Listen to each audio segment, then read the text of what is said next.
Late in the afternoon, I got a call from the entertainment lawyer I shared with Kurt, Rosemary Carroll, an extremely smart, no-nonsense woman who happened to be the ex-wife of celebrated writer-musician Jim Carroll. "Mark, if you know where Kurt is, you need to tell me now." A couple minutes later, another message. "If he is at your apartment and you're not telling me, we're going to have a problem." I called her back to assure her I wasn't hiding him. "Mark," she said, "I don't think you realize what's going on. He checked himself out of rehab yesterday, flew back to Seattle today, and now nobody can get in touch with him." "He's probably fine, Rosemary. Don't worry. I'm sure he'll check in soon."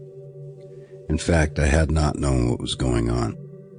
A highly publicized overdose earlier had been posed to both Dylan Carlson and me as accidental. I had also not known he'd left rehab and come home on the same day he called me.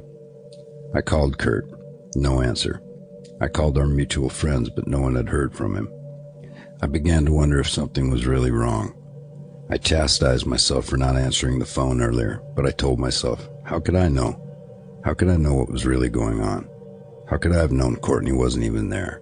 How? The next day, someone in the Nirvana camp asked if I would go with Dylan to some Capitol Hill dope houses to see if Kurt was hanging out in any of them.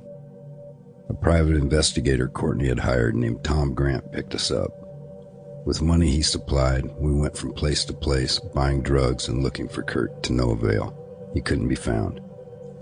After we had gone to the spot of every last dealer we could think of, Grant drove us to Kurt's house near Lake Washington.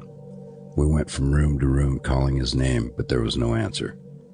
I went outside to smoke a cigarette and stood at the bottom of a flight of stairs that led to a small room above his garage.